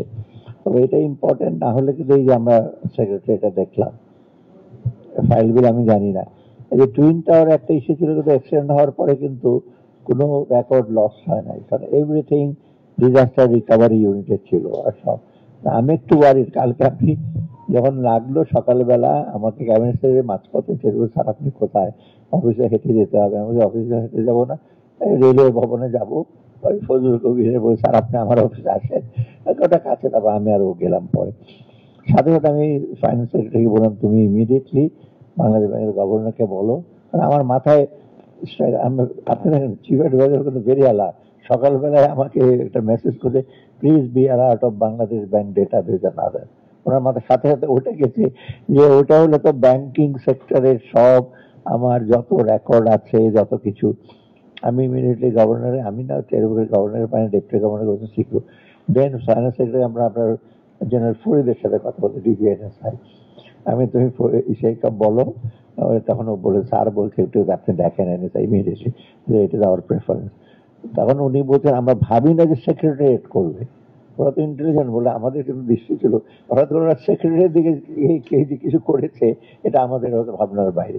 অতএব এই সেন্সিটিভ জিনিসগুলো যদি এখনো আমি একটু ওয়ারি, আমাদের বাংলাদেশ ব্যাংকে যদি ডিজাস্টার রিকভারি আছে আউটসাইড বাংলাদেশ ব্যাংক, যদি সবাই জায়গায় করা উচিত, কিন্তু বিশেষ করে আপনাদের কেসগুলো রেকর্ডগুলো, কারণ এটা তো প্রয়োজন আছে। একটা যদি হারিয়ে যায় আপনার সাবসিকুয়েন্ট ম্যাজিস্ট্রেট বা জজ সাহেব তো চাইবে আগের রিপোর্টটা কি করেন, দেখে এটা একটু মনে রাখেন। আমি হয়তো ইসেকে জাহাঙ্গীর সাহেব এদিকে খুব আবার অ্যাক্টিভ, কিন্তু মাঝে মাঝে চট করে এটা আমাকে বলেন যে স্যার আপনি দেখেন তো এটা করা যায় কিনা, তাড়াতাড়ি আমাদের দেন।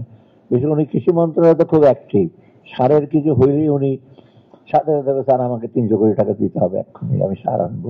এবং মাঝে মাঝে আমি বলি আপনি তো সব টাকা নিয়ে যান, সে না আমাকে বলছে আমি গডফাদার নাকি, স্যার উনি মাঝে মাঝে আমাকে আটকায়, সে কারণে আমি দিতে চাই। কারণ বেশিরভাগ টাকা সার আর ইসেতেই যায়, এই ফার্টিলাইজার আর চাল ডাল এসের জন্য যায় আর কি।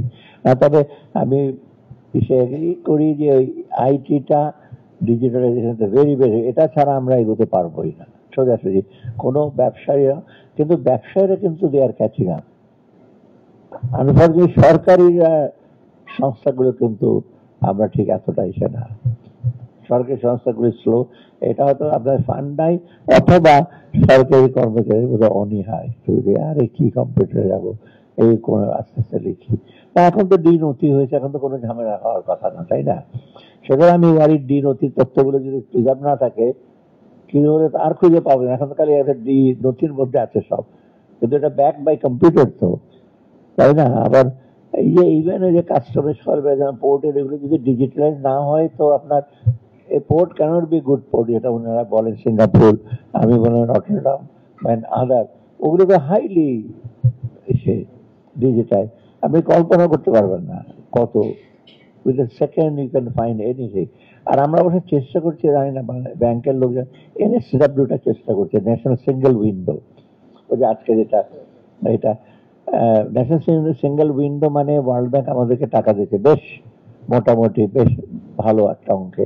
আমরা যে 2016 থেকে শুরু, চিন্তা করেন 7 বছর হয়ে গেছে, কিছু কাজই হয় নাই। ওয়ার্ল্ড ব্যাংকের টিম ওদিন এসে আমাকে বলে যে আরে তোমাদের যদি 7 বছর যখন শুরু করছে আমরা কিছুই হয় নাই। সিঙ্গেল উইন্ডো মানে একটা উইন্ডোতে ইউল গেট আপনার কাস্টমস ক্লিয়ারেন্স, আপনার ভ্যাটের ইসে, যাতে একটা ব্যবসায়ী বা একটা কর্মচারী চট করে বাটন দিয়ে দেখতে পারে এই প্রোফাইলটা কি।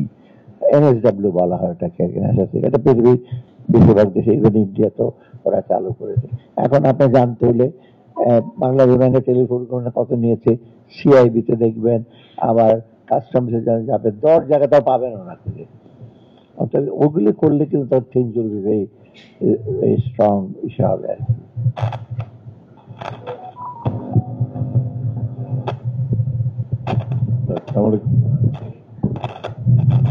চট্টগ্রাম চেম্বার এবং চট্টগ্রাম ওয়াসার পক্ষে দুটো ইস্যু স্যার, ছোট ছোট ইস্যু আপনার একটু নলেজে দিই। এটা স্যার আপনি একটু জানতেও চেয়েছিলেন চট্টগ্রাম চেম্বারের আপডেটটা স্যার, একটু প্রথমে আপনার ইনফরমেশনের জন্য জানাই। সেটা হচ্ছে এবার রাজনৈতিক পট পরিবর্তনের পরে অন্তর্বর্তী সরকার দায়িত্ব গ্রহণ করার পর সেপ্টেম্বরের 9 তারিখ আমি চট্টগ্রাম চেম্বারের প্রশাসক হিসেবে বাণিজ্য মন্ত্রণালয় কর্তৃক নির্দেশিত হয়ে দায়িত্ব গ্রহণ করি এবং আমার কার্যমেয়াদ শেষ হবে 2025-এর 9 জুলাই। ওখানে যে অসুবিধাগুলো ছিল বিজনেস কমিউনিটির জন্য, দীর্ঘদিন ধরে তারা বিজনেস কমিউনিটির বড় একটা অংশ চেম্বারমুখী ছিলেন না। ওখানে এক ধরনের মনোপলি একটা গ্রুপের প্রাধান্য ছিল। একটা বড় চ্যালেঞ্জ ছিল যে সকল ব্যবসায়ীদের চেম্বারমুখী করা এবং ব্যবসায়ীরা যেন ব্যবসা করতে পারেন সহজে, ওটার জন্য কিছুটা অপরচুনিটি তৈরি করা। আইনগত কাঠামোর মধ্যে দিয়ে যেটা সম্ভব ইতিমধ্যেই সেটা স্যার আমরা শুরু করেছি এবং মেম্বারশিপ রিনিউয়াল যেগুলো ছিল সেগুলো ডিউ টাইমে শেষ হয়েছে 30 সেপ্টেম্বর 2024-এর মধ্যে। আর নতুন মেম্বারশিপ এবং অ্যাসোসিয়েট মেম্বারশিপের কার্যক্রম এখনো চলছে, সেটি চলবে। ইলেকশনের শিডিউলটা স্যার এখনো হয়নি। নির্বাচনের তফসিল ঘোষণার 120 দিন আগে পর্যন্ত যাদের মেম্বারশিপ কনফার্ম হবে ওনারা আপকামিং ইলেকশনে তারা ভোট দিতে পারবেন। তো আশা করছি স্যার আমরা ঈদুল ফিতর এবং ঈদুল আজহা এর মাঝামাঝি সময়ে, মানে মে মাসের শেষের দিকে হয়তো চট্টগ্রাম চেম্বারের নির্বাচনটি সবকিছু ঠিক থাকলে হয়তো আমরা আয়োজন করব। এবং এই ব্যবসায়ীদের এই যে একটা বনেদি সংগঠন, চট্টগ্রাম চেম্বারের বয়স হচ্ছে স্যার 118 বছর, ঐতিহ্যবাহী একটি সংগঠন, দেশের প্রাচীন একটি ব্যবসায়ী সংগঠন। এটি তাদের নেতৃত্বের হাতে, ইলেক্টেড প্রতিনিধিদের হাতে তুলে দিয়ে হয়তো আমরা আমাদের দায়িত্ব শেষ করব। এই মুহূর্তে যেহেতু স্যার চেম্বারের আনুষ্ঠানিক প্রতিনিধি নাই, দু একটা বিষয় একটু স্যার বলতে হয়। যেমন আগের তত্ত্বাবধায়ক সরকারের মেয়াদটা, বিশেষ করে 2006-এর শেষ দিক থেকে যেটা হলো, ওই সময় থেকে পরবর্তী প্রায় 2 বছর, এই সময় নানান কমপ্লায়েন্সের বিষয়, রেগুলেটরি বিষয়গুলো গভর্নমেন্টের পক্ষ থেকে নেওয়া হয়েছে, এবং ওই সময় ব্যবসায়ীরা নানা ধরনের জুট ঝামেলার মধ্যে, বিশেষ করে ইজ অফ ডুইং বিজনেস, তাদের নানা ধরনের সমস্যা পড়েছে, এবং ব্যবসায়ীরা কোনো একটা ছোটখাটো ইয়াও যদি হয় তাহলে এটা এক্সকিউজ হিসেবে নয়, এটা আলটিমেট যে বার্ডেনটা সেটা স্যার কাস্টমার হিসেবে, কনজিউমার হিসেবে ভোক্তাদের উপরে আসছে, এবং বাজারে যে লাগামহীন একটা অবস্থা, নিয়ন্ত্রণ করা যায় না, এটাও একটা বড় চ্যালেঞ্জ। তো এই বিষয়টা স্যার বিশেষ করে রমজান হয়তো সামনে রয়েছে, এবং কয়েকটি সেক্টরে আমরা একটি সেক্টরে একটু নিয়ন্ত্রণে আসলে দ্রব্যমূল্যের আরেকটা দিকে হঠাৎ করে ছুটে নতুন ইস্যু তৈরি হয়। তো পবিত্র রমজানকে সামনে রেখে এই বিষয়টা একটু দেখা, এবং যতটা সম্ভব কমপ্লায়েন্সের বিষয়টা স্যার আপনি যেভাবে বললেন অ্যাকাউন্ট ফ্রিজ করাটা, ওগুলো থাকবে, যেগুলো গ্লোবালি যেগুলো স্বীকৃত মাধ্যম, ওগুলো তো অবশ্যই হবে, কিন্তু তারপরেও যারা ভালো ব্যবসায়ী, যারা ব্যবসা করেছেন এবং যারা কমপ্লায়েন্সের দিকে মনোযোগী, তাদের জন্য বিষয়টা যেন অনুকূল থাকে, যেন বাংলাদেশের বিজনেস সেক্টর এটি যেন কোনো হার্ডেলসের মধ্যে না পড়ে, সেটাও স্যার একটু, যেহেতু আপনি অভিভাবক ফাইন্যান্সিয়াল সেক্টরের, আপনি সিভিল সার্ভিসের অভিভাবক, আমাদের অভিভাবক, আমি স্যার একসময় বার্ডের ফ্যাকাল্টি মেম্বার ছিলাম 3 বছর। ডক্টর আক্তার হামিদ খানের চিন্তাধারা, আপনাদের চিন্তাধারা, ডক্টর সাদত স্যারের চিন্তাধারা, অনেক চিন্তাধারা দ্বারা ইনডাইরেক্টলি আমরা ইনফ্লুয়েন্সড, আজকে হয়তো এই পর্যন্ত আমরা আসতে পেরেছি। আরেকটা বিষয় হচ্ছে স্যার, চেম্বারের দিক থেকে আমরা, ব্যবসায়ীদের দিক থেকে আমরা যেটা বলবো, সম্প্রতি আমরা দেখছি এবার অন্তর্বর্তী সরকার দায়িত্ব নেওয়ার পর আমাদের গভর্নমেন্ট টু বিজনেস G2B, বিশেষ করে ঢাকার প্রেক্ষাপট আমি জানি না, ওখানে যেহেতু PCCI তেও প্রশাসক দায়িত্ব নিয়েছেন, গভর্নমেন্টের একজন অ্যাডিশনাল সেক্রেটারি, চিটাং চেম্বারকে যেহেতু আমি দেখাশোনা করছি, তো ওখানে ডিপ্লোম্যাটিক মিশনগুলোর সাথে আমাদের, তাদের একটা আন্তরিকতা আছে ব্যবসায়ীদের, এবং আমরা সংশ্লিষ্ট ব্যবসায়ী তাদের মিশনগুলো ইন্টারেস্ট অনুসারে আমরা কনসার্ন রিপ্রেজেন্টেটিভ তাদেরকে নিয়ে আসছি। তো apart from government to government, government to business and business to business, একটা আগ্রহ তাদের আছে, প্রচুর পরিমাণে আগ্রহ আমরা ডিপ্লোম্যাটিক মিশনগুলো দেখতে পাচ্ছি, এবং আমি প্রায় গড়ে প্রতি 15 দিন পর পর এক একটা মিশনকে স্যার আমরা ফেস করেছি, এবং ইন্টারেস্টেড যে বিজনেস কমিউনিটি তাদেরকে নিয়ে আমরা বসছি, তারা করতে চান, এবং এমন অনেক আমাদের বন্ধুপ্রতিম রাষ্ট্র যারা এখানে জয়েন্ট ভেঞ্চারে কাজ করতে চান। বিশেষ করে আমরা আমাদের বন্ধুপ্রতিম রাষ্ট্র আলজেরিয়ার মাননীয় রাষ্ট্রদূত ছিলেন কিছুদিন আগে, তিনি আলজেরিয়ায় দুটো জিনিসের দিকে খুবই আগ্রহ দেখালেন, একটা হচ্ছে বাংলাদেশের সাথে জয়েন্ট ভেঞ্চারের শিপ বিল্ডিং, আরেকটা হচ্ছে, যেহেতু এটা স্যার ইউরোপের একেবারে সন্নিকটবর্তী, প্যারিসে ফ্রান্সের খুব কাছাকাছি, ওনাদের প্রচুর পরিমাণে কাল্টিভেবল ল্যান্ড আছে, যে বাংলাদেশের সাথে বিজনেস কমিটির সাথে ওনারা খুব আগ্রহ দেখিয়েছেন যে ওখানে এক্সপোর্ট ওরিয়েন্টেড অ্যাগ্রো ইন্ডাস্ট্রি হয়তো এখানে জয়েন্ট ভেঞ্চারে হতে পারে, বাংলাদেশের ব্যবসায়ীরা বিনিয়োগ করতে পারে। তো এই বিষয়গুলো স্যার একটু বিশেষ করে বিনিয়োগ বোর্ড, বিডা কর্তৃপক্ষ সহ বিশেষ করে আপনার আওতাধীন যেগুলো আছে স্যার, একটু এই মেসেজগুলো গভর্নমেন্টের দিক থেকেও দেওয়া, আমরা আমাদের দিক থেকে দিয়ে, এবং শিপ বিল্ডিং এ যারা এখানে চট্টগ্রামে যারা আছেন তাদের সাথে আমরা নিয়ে মাননীয় রাষ্ট্রদূতের সাথে বসেছিলাম। এই জিনিসগুলো স্যার এক্সপ্লোর করার সুযোগ আছে। আর পাবলিক প্রাইভেট পার্টনারশিপ এই স্কিমের আওতায় এই চট্টগ্রাম মহাশহরে স্যার একটা বড় নেগোসিয়েশন হচ্ছে, এটি ERDর মধ্যস্থতায়, সেটা স্যার আপনার জানা আছে, বিশেষ করে মিরসরাই ইন্ডাস্ট্রিয়াল জোন, এটাতে সেটা অনগোয়িং প্রসেস আছে, কিন্তু এখন পর্যন্ত আমরা আমাদের জন্য ওই নেগোসিয়েশনের যে টার্মস গুলো চট্টগ্রাম মহাশয়ের জন্য কিছুটা এখন পর্যন্ত প্রতিকূল হলো, যেহেতু গভর্নমেন্ট ERD আমাদের সাইডটা লিড করছে। তো এই বিষয়টা স্যার বিশেষ করে পাবলিক প্রাইভেট পার্টনারশিপের যে বিষয়গুলো, সেগুলো আরেকটু কিভাবে ফেভারেবল কন্ডিশনে আমাদেরকে নিয়ে আসা যায়, এগুলো আমরেলা হিসেবে স্যার একটু কিছু তার পলিসি সাপোর্ট হয়তো আপনার কাছ থেকে আমরা আশা করবো স্যার। এই দুটো বিষয়ে আমি স্যার একটু দৃষ্টি আকর্ষণ করছি। আর আমাদের একজন সম্মানিত সহকর্মী এখানে বলেছিলেন, আমি গভর্নমেন্টের জয়েন্ট সেক্রেটারি হিসেবে এবং এডিশনাল কমিশনার হিসেবে, ওটা স্যার ADP-র এবারের বাস্তবতাটা স্যার আমরা জানি, আপনি স্যার আরো ভালো করেই জানেন। আমরা অর্থ বছরের অর্ধেক অংশ তো স্যার শেষ হয়ে যাচ্ছে, ডিসেম্বরে শেষ হবে। তো আমরা বাস্তব কারণে, যুক্তিসঙ্গত কারণে আমরা একটু পিছিয়ে আছি। কোভিডের একটা বিষয় ছিল, রাজনৈতিক প্রেক্ষাপট পরিবর্তন, নতুন একটা গভর্নমেন্টের টেক অফ করা, আবার নতুন করে শুরু করার মতো অবস্থা, স্বাভাবিকভাবে আমরা ADP-তে হতে পিছিয়ে আছি। কিন্তু যে প্রকল্পগুলো এই অর্থ বছরে স্যার ফেজ আউট অথবা শেষ হয়ে যাওয়ার কথা, এগুলোর প্রতি স্যার আপনার সদয় দৃষ্টি আছে, মাননীয় পরিকল্পনা উপদেষ্টারও দৃষ্টি আছে, যেগুলো এরকম ফেজ আউট হয়ে যাবে অথবা লোন এগ্রিমেন্ট আছে, অন্যান্য লায়াবিলিটি আমাদের উপর তৈরি হচ্ছে, এগুলো স্যার একটু পজিটিভলি যদি ইভ্যালুয়েটেড হয় তাহলে যেন আমরা একটু শেষ করতে পারি। আর ওয়াসার প্রজেক্ট ম্যানেজমেন্টের দিক থেকে স্যার একটা বড় ইস্যু, সেটাও স্যার আমাদের জন্য, আমি মনে করি আমি চট্টগ্রাম মহাশয় কাজ করতে গিয়ে যে প্রায় 2 মাস দায়িত্ব পালন করছি, এটি স্যার 1997 সালের এটি সার্ভিস ম্যাটারের কিছু মামলা অ্যানালোগাস হিয়ারিং হয়ে বাংলাদেশ সুপ্রিম কোর্টের অ্যাপিলেট ডিভিশন এটা জাজমেন্ট দিয়েছিলেন। এটা হচ্ছে প্রকল্পের স্টাফরা রেভিনিউতে স্থায়ীকরণ বিষয়ে। ওখানে একটা সর্বসম্মত সিদ্ধান্ত ছিল অ্যাপিলেট ডিভিশনে যে 1997 সালের 30শে জুন পর্যন্ত প্রকল্পে কর্মরত যারা আছে তারা যারা রাজস্ব খাতে স্থানান্তরযোগ্য তারা স্থানান্তরিত হয়ে যাবেন।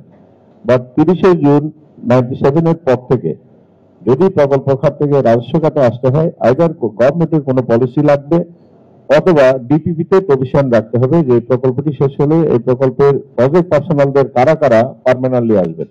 চিটাং মহাশয় যেমন স্যার এই যে আপনি কয়েকটা একটা বড় প্রকল্পের কথা বলেছেন, আরেকটা প্রকল্প ইতিমধ্যে একেবারে শেষের দিকে আমরা আছি, বান্ডালজুড়ি পানি সরবরাহ প্রকল্প টেস্ট কমিশনিং আমরা করেছি অলরেডি। এটা পূর্ণদমে একবারে পুরো উৎপাদনের জন্য প্রস্তুত, 72 ঘন্টা টেস্টিং কমিশনিং আমরা করেছি। তো এটা তো স্যার যে প্রকল্পটা শেষ হলে এটা তো চট্টগ্রাম মহাশয় রান করবে, বাট এখানে যে প্রকৌশল স্টাফ এবং technical staff non technical staff যাদের লাগবে ডিপিপিতে তাদের এগুলো রাজস্ব বাজেটে সংস্থান নেই। এখন ওই অ্যাপিলেট ডিভিশনের যে নির্দেশনা ছিল আইদার ডিপিপিতে স্যার একটা প্রভিশন থাকবে, যদি নাও থাকে তাইলে অন্তত একটা regulatory guiding principal finance division থেকে যদি স্যার একটু কোনো না কোনো ভাবে স্যার একটু করে দেওয়া হয় তাহলে ওটার আলোকে হয়তো আমরা দিতে পারবো। আর না হলে এটা পরবর্তীতে এমন অবস্থা হবে অ্যাডক বেসিসে আমরা করবো স্যার, চূড়ান্ত বিচারে সেটা দেখা যাবে হয়তো আমার ইনস্টিটিউশনাল লায়াবিলিটি, এবং চূড়ান্ত বিচারে কোনো লিটিগেশন তৈরি হলে গভর্নমেন্টের জন্য একটা লায়াবিলিটি তৈরি হবে স্যার। এই বিষয়টাতে স্যার আমি আপনার একটু সদয় দৃষ্টি আকর্ষণ করবো, বিশেষ করে এটা অল গভর্নমেন্ট প্রজেক্টের জন্য। যদি ডিপিপিতে প্রভিশন না থাকে, থাকলে কিনা এটা স্যার একটু এনশিওর করা ফাইন্যান্সের দিক থেকে, আর যদি না থাকে তাহলে স্যার একটা আমব্রেলা একটা গাইডলাইন তৈরি করে দেওয়া যেটা কমন সবগুলো গভর্নমেন্ট ডিপার্টমেন্ট সবগুলো মিনিস্ট্রি যেন এটাকে স্যার ফলো করতে পারে। তাহলে হয়তো একটা ভবিষ্যতে বড় ধরনের আর্থিক ঝুঁকি সংকট যেটা গভর্নমেন্টের উপরে বর্তাতে পারে স্যার, প্রতিষ্ঠানের উপরে বর্তাতে পারে, সেটার জন্য স্যার আমরা অ্যাভয়েড করতে পারি। ধন্যবাদ স্যার আপনাকে। শেষেরটা যেটা বলবো এটা এটা একটা বিশাল ব্যাপার, কিন্তু এটা ওই প্রকল্প থেকে রাজস্ব বাজেটে নিয়ে যাওয়া এটা ইমপ্লিকেশনটা গভর্নমেন্টের জন্য একটা বিরাট ইস্যু। আর এটা অনেক লোক ইনভলভ, শুধু চিটাগাং ওয়াসা না, নার্স আছে, টিচার আছে।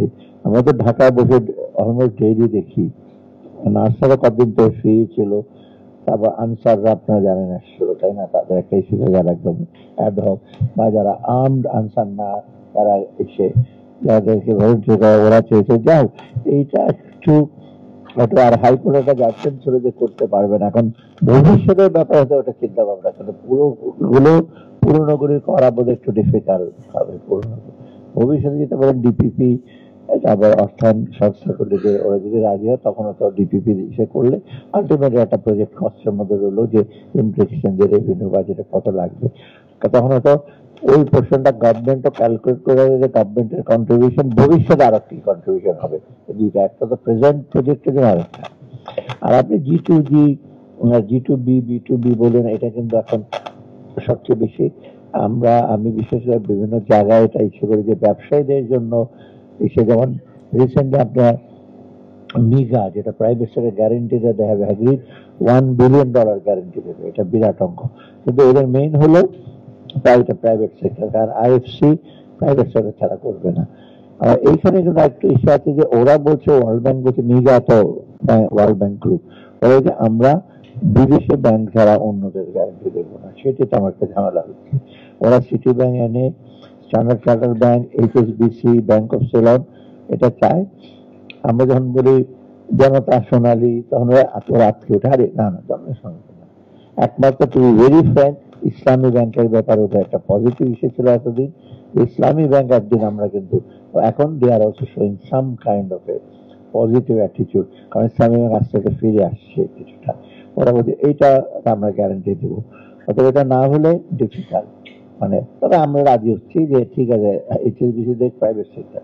আর second, I made the president of the OPEC fund, উনি বোধহয় কুয়েতি হবে, উনি কথায় কথায় তখন বললেন যে তুমি $100 মিলিয়ন পাবে বাই ডিসেম্বর। এখন দেরি হবে ডিসেম্বরটা, ওটা কিন্তু একদম পাবলিক প্রাইভেট সেক্টরের জন্য। এবং তারা বলে দিয়েছে কয়েকটা পাবলিক সেক্টর, ওখানে বোধহয় প্রাণ আছে, আরো কারা কারা বোধহয় 10টার সাথে আমরা নেগোসিয়েট করি।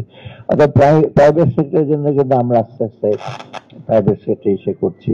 আর পিপিপিটা বাংলাদেশে আনফর্চুনেটলি পিপিটা হয় না, কারণ পিপিপি করতে গেলে যেটা হচ্ছে পাবলিক প্রাইভেট, পাবলিক ঠিক আছে, কিন্তু পাবলিকের টাকা খাবার জন্য প্রাইভেট যারা আছে তারাও পাবলিকের চেয়ে বেশি, যেটা আমরা বলি না মৎস্যায়ন যুগ, মানে বড় বড় বাচ্চার মতো ওরা সরকারকে গিয়ে, এটা আপনি দেখেছেন এক্সাম্পল কারা পিপিপিতে সে টাকা পয়সা ইসে করছে। এখন পিপিপিটা কিন্তু ভালো, রিসেন্টলি গুড ট্রেন্ড, আমি এটা বলবো না একটা বড় প্রজেক্ট, এটা একটা সংস্থা বলছে আমরা সেটাকে অপারেট করবো। আমরা আর্গুমেন্ট করলাম এখানে অন্য অন্য দেশের সংস্থা Japanese interested, it must be পুরাটা বিদেশি না হলেও পুরাটা বাংলাদেশে হবে না, পিপিপি করবে। অর্থাৎ বাইরে ওরা চাচ্ছে ভেরি ফ্র্যাঙ্ক যে টার্মিনাল 3টা নিয়ে, এটা কিন্তু বিরাট প্রজেক্ট জাপানিজের ফান্ডে, ওরা জাপানিজরা চাচ্ছে আমরা পুরা করি, বাংলাদেশ থেকে বলছে আমরা পুরা করি মেনটেনেন্স, বাংলাদেশের লোক পুরা। এই একটা স্ক্যানারের দাম অনেক, একটা স্ক্যানার নষ্ট হয়ে গেলে বাংলাদেশের লোক 5 বছর ঠিক করতে পারবে না, ও জানবে না কোন দিকে কি হয়েছে, মানে এত কমপ্লিকেটেড। তো জাপানিরা বলছে আমরা থাকলে 3-4 বছর ওয়ার্ল্ড কাছে একটা এয়ারপোর্ট, যাই হোক এটা কিছুটা সেটেল হচ্ছে। পিপিপি হবে, একটা প্রাইভেট আসবে, প্রাইভেট মানে হয়তো জাপানিজ ফার্ম বা যে কোনো ফার্ম, আর সেকেন্ড হলো বাংলাদেশ থেকে। অতএব এটা এখন এই আমাদের প্রাইভেট সেক্টর যেটা কি জানেন বড়রা, তারা সবসময় যে বেনিফিট গুলো রিস্ক নিতে যায়, ব্যবসা কিন্তু একটা রিস্ক অলসো। আপনি যদি মনে করেন যে একদম 1% একদম 0 রিস্ক থাকবে, কোনো ব্যবসা হয় না। আবার আমি বলছি না একদম 100% রিস্ক, সেটাও আবার ব্যবসা 0 to 1 মধ্যে ভ্যারি করবে। তো এইটা তো ব্যবসার নীতিটা না, আমাদের বাইরে তো লস হয় আবার ইচ্ছা করে। তবে ব্যবসার জন্য আমাদের দরকার first funding source, alternative funding source. আর আমাদের ক্যাপিটাল মার্কেট আনফর্চুনেটলি ডেভেলপ করে নাই, ব্যাংক কিন্তু টাকা দেওয়ার মতো আর সম্ভব না, যে কোনো ব্যাংকই। ডিপোজিটের টাকা কি করে হাজার হাজার কোটি টাকা দিয়ে চলে যাবে একবার, এটা তো ইকুইটি ফাইন্যান্সিং হবে। বাইরে কোনো দেশে কিন্তু বড় বড় প্রজেক্ট কোনো ব্যাংক ফাইন্যান্স না, বেশিরভাগ কিন্তু ইকুইটি ফাইন্যান্স। এই এলন মাস্ক দেখেন 2 দিন পরে শেয়ার মার্কেট ফলে আবার উঠে, এটা ব্যাংক হলে তো ওই ব্যাংক ডুবিয়ে যেত একদিকে, তাই না? ও তাদের $1 বিলিয়ন $1 ট্রিলিয়ন টাকা তা। তো এগুলো আমাদের দেশে ক্যাপিটাল মার্কেটে ডেভেলপ করে, আনফর্চুনেটলি সেটা আবার ক্যাপিটাল মার্কেট আইসিবি ফান্ডের টাকা নিয়ে চলে গেছে, সুকুক ফান্ডের টাকা তো একটা বিশেষ ব্যক্তি সুকুকের টাকা নিয়ে চলে গেছে। তো এইগুলি দিয়ে ইরেগুলার গুলোকে কমালে কিন্তু there is scope for us, আপনি যেগুলি বললেন বিভিন্ন সেগুলো। আর প্রকল্পটার ব্যাপারে একটু লোকজনের ব্যাপারে আমাদের সিম্প্যাথি আছে, কিন্তু রাজস্ব খাতে নিয়ে যাওয়া, আবার রাজস্ব খাতে নিলে আলটিমেটলি আপনারা দেখছেন তো কত টাকা এখন ঝামেলা হচ্ছে। আমার সরকারি কর্মচারী বহু আগে রিটায়ার করেছে, তাদের পেনশন বেনিফিট এগুলো ক্যালকুলেট করতে গিয়ে উই আর ডুইং আমার রিসার্চ, আমরা ক্যালকুলেট কত টাকা লাগবে থাকবে আর কি। যা হোক, অনেক ইসে আমাদের চাহিদা তো অনেক, কিন্তু সীমিত ইসের মধ্যে যদি যত প্রায়োরিটি, আবার এখানে আছে প্রায়োরিটি যে কোনটা বেশি লাগবে। তো প্রায়োরিটিতে ডেফিনেটলি যেটা, যেহেতু এখানে প্রেসের লোক, যেটা আমাদের ইমিডিয়েট প্রায়োরিটিটা হচ্ছে যে ব্যবসা বাণিজ্য, মানুষের চলাফেরা এবং মানুষের স্বাভাবিক জীবন ধারণ করার যে স্বাচ্ছন্দ্য, সেটা যদি ইনশিওর করতে পারি। সেখানে শুধু ল এনফোর্সিং এজেন্সি না, সেখানে আপনাদের অ্যাডমিনিস্ট্রেটর এবং সর্বোপরি মানুষের একটা রোল থাকা উচিত সেখানে। কারণ পৃথিবীর কোনো দেশে কিন্তু পুলিশ দিয়ে ল অ্যান্ড অর্ডার এসে করে না, এটা সিভিক সেন্স। মানুষ নিজের, আপনি গাড়ি নিয়ে যাবেন, ওদিকে চলে ডান দিকে চলে যাবেন, ফুটপাতের মধ্যে গাড়ি রেখে দেবেন, কোন দেশে এগুলো হয়? পুলিশ দিয়ে এনফোর্স করে, তারপরে ঢাকা শহরে আপনার 30 লক্ষ পুলিশ দিয়ে এনফোর্স করতে পারবে না। এটা সেলফ গভর্নেন্স, সেলফ ডিসিপ্লিনটা আসলে ডিফিকাল্ট হবে। এটা সেটা আমরা যে ল অ্যান্ড অর্ডার নিয়ে বলি, ল অ্যান্ড অর্ডার খালি ল এনফোর্সিং এজেন্সি দেখবে, কিন্তু আপনার সামনে চুরি করে নিয়ে যাবে, আপনার সামনে যারা দুস্থরা ঘোরাঘুরি করবে, কোনো ইনফরমেশন দেবেন না পুলিশকে, সেটা তো অ্যাকসেপ্টেবল না। আপনি বলবেন তাদেরকে যে তারা হয়তো বের করবে। আর দ্বিতীয়ত হলো যে মানুষের জীবন ধারণে যে কষ্টটা দেখছি এখন, আমরা ইসে করছি ডেইলি ট্যাক্স অলমোস্ট সব জিরো করে দেওয়া হয়েছে, এই পেঁয়াজের উপর ট্যাক্স নেয়, আলুর উপর ট্যাক্স নেয়, সয়াবিনের উপর ট্যাক্স কমে দিই, চালের উপর ট্যাক্স কমে দেওয়া হচ্ছে, কিন্তু কমে না। এই যে সাপ্লাই চেন, যেন বহু লোকজন জড়িত, তারা নানা রকম ভাবে আনআর্ন ইনকাম, এটা আমরা চেষ্টা করছি এটা অ্যাড্রেস করতে। আমি প্রায় বলি রাজনৈতিক সমঝোতা ডিফিকাল্ট, আমি বলি চাঁদাবাজির সমঝোতা খুব সহজ। সোজাসুজি আপনি ভাগ করে নেবেন। কারণ বাজারে গিয়ে দেখেন চাঁদাবাজি যারা করে বিভিন্ন দলের বিভিন্ন গোষ্ঠী, কেউ হয়তো তাকে 2 টাকা 5 টাকা নিতে, এখন বলে তুই এখন 2 টাকা পাবি, কারণ তোর এখন পাওয়ার নাই, কারণ আমরা আস্তে আস্তে পাওয়ারে, কারণ আমাকে দিতে হবে 5 টাকা। অতএব এইগুলি কিন্তু আপনারা সবাই জানেন। তো এইগুলির ফলে তো আমাদের একটু এটা শুধু জোর করে এসে করা যায় না, মানুষের কনসেশন লাগবে। আর জিনিস হলো প্রায়োরিটি সার্ভিসগুলো, মানুষের শিক্ষা, স্বাস্থ্য, সে ব্যাপারগুলো এনশোর করা, এই জন্য যেটা আপনাদের রোলটা সবচেয়ে বেশি। কারণ ডেফিনেটলি রাজনৈতিক সরকার আসবে,